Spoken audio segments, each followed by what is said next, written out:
Decades before the Jake Brake's bark became the most hated sound in American trucking, Pacific Northwest loggers had already solved the endurance braking problem. They did it with water, a metal tank, and copper lines a mechanic could install in an afternoon. To understand the men who solved this problem, you have to understand the world they were working in. The Pacific Northwest timber industry in the first half of the 20th century was a world unto itself. Washington, Oregon, and Northern California were cutting the largest softwood trees in North America: Douglas fir, western red cedar, and coast redwood. These were trees that had been standing since before the first Europeans set foot on the continent, now coming down to feed a country that was building itself faster than it could supply itself. The men who worked these operations lived in logging camps. They lived where the timber was because the timber was too far from anywhere else to commute. A logger might spend months at a stretch in a camp 40 miles from the nearest paved road, eating at a long table with 60 other men, answering to a foreman who answered to a timber company that owned the mountain. The trucks were overmatched from the start. A logging rig rated for 20 tons on a public highway might be asked to carry 40 tons on a private haul road because the private road had no one to answer to, and the timber company was paying by the load. And the roads themselves. The roads were the part nobody outside the industry ever saw. Private logging roads, cut by the timber companies with bulldozers and dynamite, followed the contours of the mountain because there was no budget to do anything else. Grades that would be illegal on any public highway in America. Switchbacks tight enough that a loaded truck had to back up to make the turn. Surfaces that turned to grease in the rain and to dust in the summer. The men who drove these roads were not interstate truckers. There were no interstate truckers yet. They were loggers who happened to drive, and mechanics who happened to haul. Farm boys who had figured out they could make better money behind the wheel than behind a saw. They fixed their own trucks. They knew every grade on their route by feel. And when something broke that the factory had not thought of, they fixed that too. That's the part of the story that matters. The problem they were about to face was not going to be solved by an engineer in Detroit or by a patent office in Washington. It was going to be solved by the men who drove into it every morning on a mountain that did not care how the factory had designed the brakes. Brakes don't work the way most people assume they do. They don't make energy disappear. They can't. The laws of physics don't allow it. When a truck is rolling down a hill, it has what physicists call kinetic energy. The faster it is moving, and the heavier it is, the more energy it carries. When the driver steps on the pedal, the brake shoes clamp against the drums, and the friction between them slows the truck down. But the energy doesn't vanish. It has to go somewhere. And where it goes is into the metal of the drums, as heat. On a normal road, this isn't a problem. You tap the brakes, the drums heat up a little, and between stops, they cool back down. The air moving past the wheels carries the heat away. Everything stays in balance. A long mountain grade breaks the balance. Now the driver isn't tapping the brakes. He is riding them.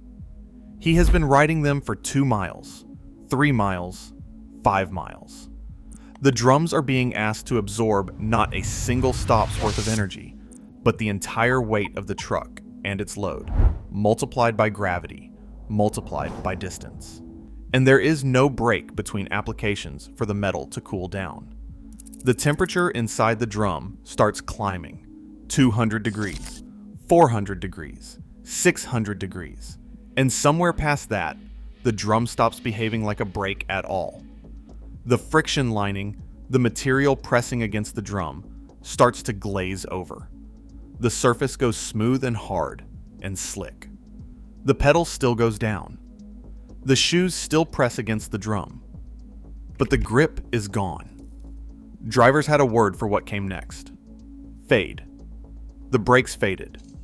The pedal got soft, then softer, then went to the floor. And at the exact moment the driver needed more braking power, he had less. Then he had none. And if the heat kept climbing past that, the cast iron drum itself could fail. Metal that hot loses its strength. A cast iron brake drum under load could warp, crack, or come apart entirely.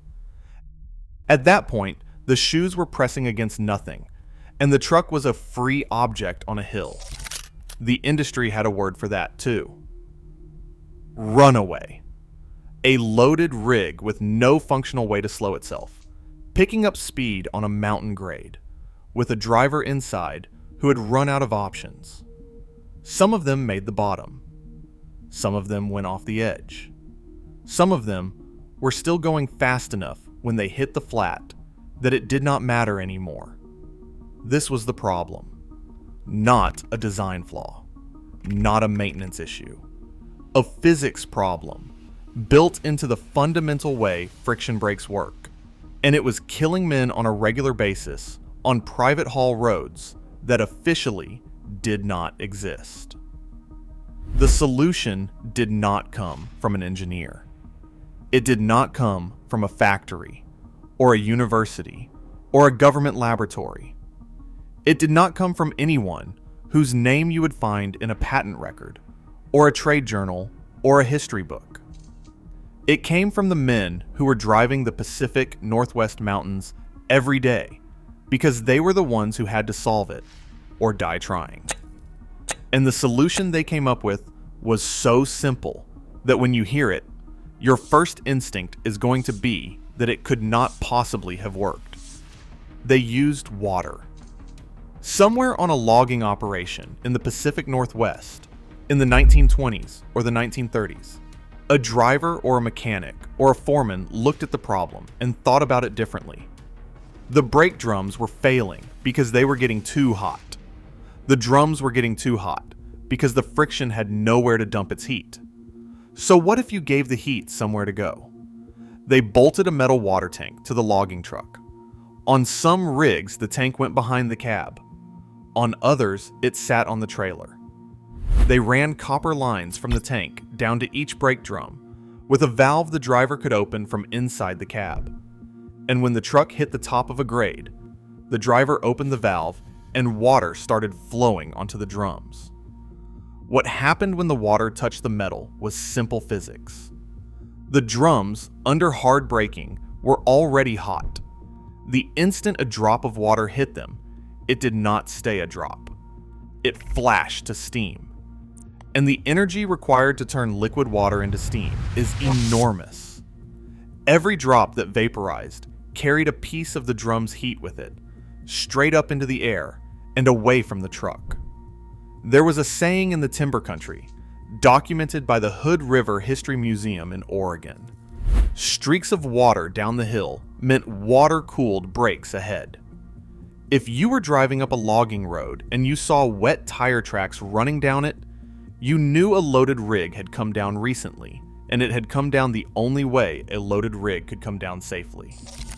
One thing worth understanding clearly: the water was not stopping the truck. The brake shoes were still doing all the actual friction work, pressing against the drums exactly the way they would on any other vehicle. The water's only job was to cool the brakes while they worked. It carried the heat away before the heat could destroy the metal it was building up in. What the loggers had invented, without calling it this, and without patenting it, and without writing it down in any engineering journal, was the first endurance braking system ever used on a heavy American truck. Endurance braking is a term of art in the modern trucking industry. It means a system that lets you slow a vehicle continuously over a long descent without burning up the primary brakes. Every modern Jake brake is an endurance brake. Every driveline retarder on a European truck is an endurance brake. The loggers beat all of them to it by decades. They did it with a metal tank, some copper line, a valve a man could reach from the driver's seat, and an understanding of physics that any working mechanic could have figured out. They did it on roads the federal government had never surveyed, for an industry that was not paying attention to what they were building, in a part of the country that had been figuring out how to do hard things with limited resources for generations. And the quiet part of the story is that almost nobody outside those Pacific Northwest mountains ever knew it existed. If the system worked this well, there is an obvious question. Why didn't everybody use it? Why didn't water-cooled brakes end up on every heavy truck in America? Why, when you look at a modern 18-wheeler going over the Rocky Mountains or down through the Appalachians, do you not see water trailing off the wheels? The answer is that water-cooled brakes worked brilliantly for one very specific set of conditions, and they stopped working the moment any of those conditions changed. Start with the most obvious problem. Water is heavy. A gallon of water weighs a little over 8 pounds. A tank big enough to cool the brakes on a loaded logging truck all the way down a long mountain grade might hold 50 gallons, or 100, or more. That is 400 to 800 pounds of extra weight the truck was hauling uphill before it ever loaded a single log. On a logging operation where the empty run went up the mountain and the loaded run came down, that extra weight was a cost the driver paid on every trip. Then there is the refill problem. Water-cooled brakes only worked if you could refill the tank between descents. Loggers could do that because they were running the same mountain every day, and they knew exactly where the creeks were, which springs ran clean, and how much water the grade was going to drink. They built the whole system around the geography they were working in. A cross-country trucker on an American highway has none of that. He is running a route he might have driven for the first time yesterday. He does not know which grades need the system and which do not. He does not know where to refill. He is crossing state lines, climate zones, elevations, weather systems. A water system that works in the Oregon Coast Range has no idea what to do on a January night in Wyoming. Which brings us to the third problem. Water freezes. A water tank and a set of open copper lines running along the frame of a truck is a system that works perfectly in 40-degree Oregon rain and becomes a block of cracked copper and split metal the first time the temperature drops below freezing overnight. You could run antifreeze, but antifreeze in the 1920s and the 1930s was not the product it is today, and it introduced its own problems: cost, disposal, environmental contamination on the logging roads themselves. So the system stayed where it was born. It stayed on the private haul roads of the Pacific Northwest, where the grades were long enough to need it. The water was plentiful enough to feed it. The winters were mild enough not to destroy it, and the drivers knew the territory well enough to use it. It was a perfect solution to a local problem, and the moment you took it out of that local context, it stopped being a solution and started being a liability. This is the part of the story that's hard to accept, because there's an instinct when you hear about a good invention to assume that good inventions travel. They don't always. Some inventions are inseparable from the conditions that created them. The loggers hadn't built a portable solution. They had built something that belonged to the mountain. If you're finding this story worth your time, hit subscribe. This channel covers the forgotten machines and the working men who built American industry. And there's a new story every week. Now, while the loggers were quietly solving their problem on private haul roads, the rest of American trucking was getting bigger. The interstate highway system, authorized in 1956, was about to connect the country in a way it had never been connected before. Freight that used to move by rail was moving by truck. Long-haul trucking went from a specialty to a backbone industry in less than a generation. And all of those new trucks, running all of those new mountain routes across the Rockies and the Appalachians, needed a way to descend grades safely without burning up their primary brakes. The man who solved it was Clessie Cummins. Yes, that Cummins. the same Plessy Cummins who founded the Cummins Engine Company back in 1919. By the 1950s, he had stepped back from the company that bore his name, but he had not stopped thinking about diesel engines. And in 1957, he patented an invention that would change heavy trucking forever. The idea was elegant. A diesel engine on a descent, with the driver's foot off the accelerator, was still compressing air on every upstroke of the pistons. Cummins figured out that if you opened the exhaust valves at the top of the compression stroke, you could dump that compressed air out through the exhaust instead of letting it push the piston back down. The engine stopped being a power source and became a power sink. It absorbed the truck's momentum and turned it into noise and heat, bled out through the exhaust stack. Cummins licensed the patent to the Jacobs Manufacturing Company, which put it into production under the name the Jacobs Engine Brake. Drivers called it the Jake Brake, and within a decade, it was standard equipment on heavy diesel trucks across North America. And it worked everywhere. It did not need a water source. It did not need the driver to know the grade in advance. It did not freeze in the winter. It did not add weight to the truck because it was already part of the diesel engine. You flipped a switch on the dashboard, took your foot off the accelerator, and gravity stopped being your enemy. There was only one problem with it. The Jake Brake was loud. Not loud like a diesel engine, but loud in a sharp, percussive, machine gun way that carried for miles and woke entire towns at 3 in the morning. Because the system worked by venting compressed air through the exhaust stack, it made the exhaust bark on every cylinder cycle.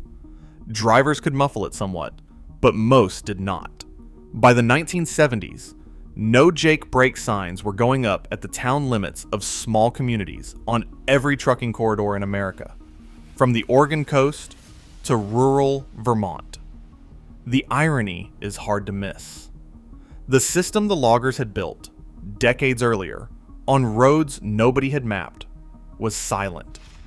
It had always been silent. Water flashing to steam does not bark. A copper line dripping onto a brake drum does not wake anyone. If there had been a way to take that water-cooled system out of the Pacific Northwest and put it on the American interstate, half a century of noise complaints might never have happened. But there was no practical way. The geography that made the logger solution possible was exactly what kept it from ever leaving home. And so the highway got the Jake Brake instead. Loud, portable, reliable, and hated by every town it ever drove through. Some Pacific Northwest logging operations were still running water-cooled rigs into the 1980s. The last generation of drivers learned the system from the generation before them, working the same mountains their fathers had worked, on roads that by then had names on maps, but still did not have anyone watching how the freight came down.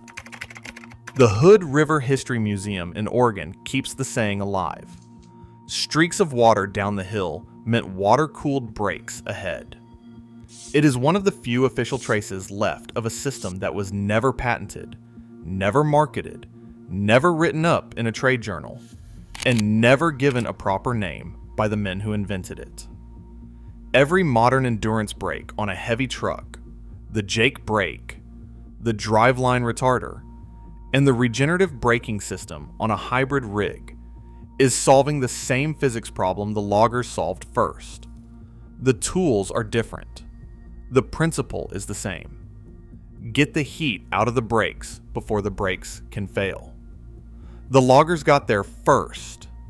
They did it with water and copper, and with the kind of mechanical intuition that comes from driving the same mountain every day for 20 years. When the world moved on to louder solutions, the Pacific Northwest mountains kept their secret the way mountains usually do.